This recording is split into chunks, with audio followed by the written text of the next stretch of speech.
We're going to move on to our final story. The Microsoft founder, Bill Gates, says improving the health and education of people in Africa will be the priority when he gives away most of his $200 billion fortune over the next 20 years. He had announced that, but now he has announced where it's going. In a speech at the African Union in Ethiopia, he urged African leaders to innovate and seek a path to prosperity. Here's what he had to say.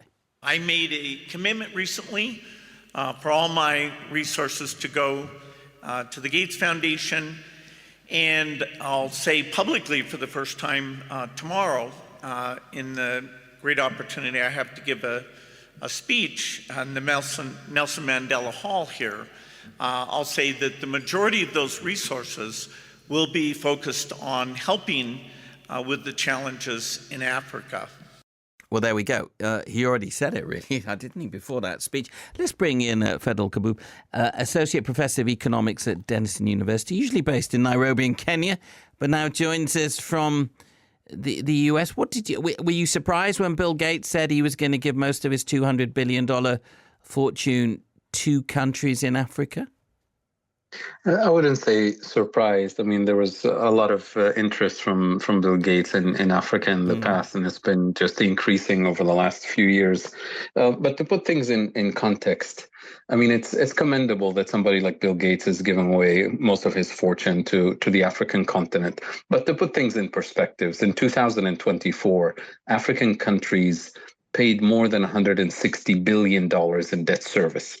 Yeah. So just think, and the $200 billion will be delivered over the next 20 years. The question is the quality of this investment or of this donation. Is it going to fuel the engines of extractivism and economic entrapment, or is it going to transform the continent? Well, so go on, answer that question yourself. What would your answer be? And where will I mean, we use this term Africa generically so much. It is a huge continent that's incredibly different. There's a lot of countries. Are they all going to get a bit of it? Will it go to one area? What do you think? Well, his commitment was to the African Union, so I'm assuming it will be channeled through the African Union. I'm assuming it will be channeled in the areas of priority that he and his foundation have identified, which is health and education. But you have to understand that, you know, Bill Gates is one of many philanthropists who are looking at the African continent now for decades and bringing in a lot of money without really thinking about the social and economic context in which they're pouring their money. Because we're looking at a continent that is still structurally and economically colonized. The engines of colonial extraction are still working with full steam, meaning that the continent of Africa was assigned a particular economic role during colonial times, and that role persists to this day. Number one, Africa was supposed to be the place. What are the consequences of that? Just explain to people, you know, is that, you know, you're talking about that debt model. People have to understand what the economic role was so that we understand where the transformation is, and then understand if Bill Gates and his money will trigger the levers of transformation. The economic roles are very clear. Number one, Africa was supposed to be the place for cheap raw materials for the industrialized world. We still play that role to this day. And Bill Gates and his investment is not designed to transform that. Number two, Africa is supposed to be the consumer of industrial output and technologies from the global north. And we still play that role to this day. And nothing on the Gates Foundation website or Bill Gates statement tells us that it's going to transform that. Fadhel, go on quickly if you don't mind. Most importantly, the third role is Africa is supposed to be the place where you outsource obsolete technologies, assembly line manufacturing that is no longer needed in the industrialized world.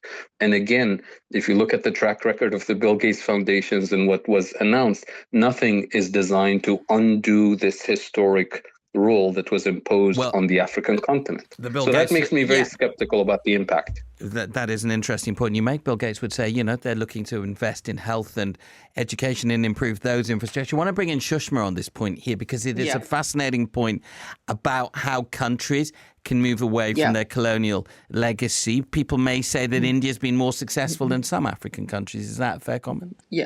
Yeah, that of course is true. I mean, India has moved away. I mean, now we are seen as a information technology nation. I mean, that's a far cry from where we were at the time of independence, where we couldn't even grow enough food to feed our population. Then came the Green Revolution, and then came the revolution in terms of education, which transformed the face of the economy. So yeah, but I think this is an issue, the issue of how philanthropy should be effective. The Gates Foundation, of course, also has projects in India, but they're rather constrained in India because of the rules and regulations over here. We do have philanthropists in India itself. People who have done a lot in giving away, just like Gates and Warren Buffett. You have the top donor in this country is the founder of HCL Technologies, again, a computer and software company, one of the leading companies. The Shiv Nadu Foundation, I think the latest data shows that they gave about $27 billion in their various, projects relating to education and healthcare.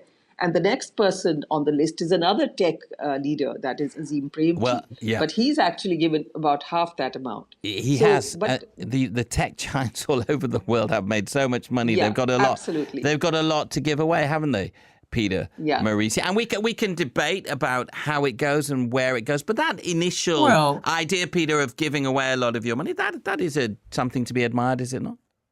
Yes, and he can't reinvent the world with $200 billion. I mean, a lot of these grievances are really rooted in comparative advantage. The Africans have resources the world needs. The West or the North has technology that Africa needs. And there are jobs available in basic manufacturing that the West can no longer do because its labor rates are going up.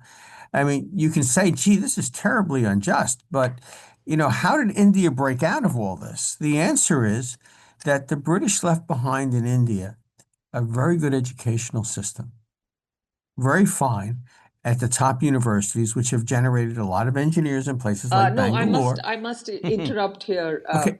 Peter. It wasn't the British. The British did whatever, leave you behind have it. Educational. We did it after independence. I'm talking about the postgraduate university system. Yeah, you talk about IIT. That was done by Fine. India The after point is independence. that Sushma, though, is that the focus that Gates tends to have is to rifle focus. And it tends to be in terms of relieving human suffering, for example, healthcare, and empowering the population, education. Now, we can debate on where the top flight universities came from in India, but the reality is Gates wants to do for Africa with the limited resources he has, because $200 billion is not that much money in a continent that size. Much money. Yeah, it is. I want to get Fadhel's He wants to basically invest in education in Africa. He does. Now, He does. Peter, this guy's complaining about something that Gates can't address. Well, hold on a minute. He's got a valid point of view there. Fadhel, just one point on why some of those African countries haven't moved as quickly as possibly they could.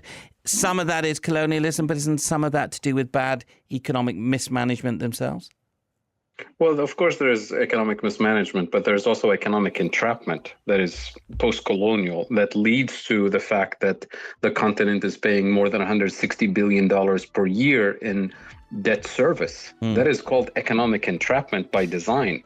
That eats up your fiscal policy space, so you can't invest in health, you can't invest in education, you can't invest in the building blocks of your economic development. And when your lenders dictate how you use the money, they want you to use the money in areas that generate export revenues to pay them back. So they want you to export cash crops, that is true. Which, by the way, Bill Gates supports, instead of producing the core crops that your people need for their own nutrition, for their actual food security. It's a These debate. are the challenges We're going to have to stop you there. Sorry to cut you off. It's a fascinating debate, one that we will continue to have.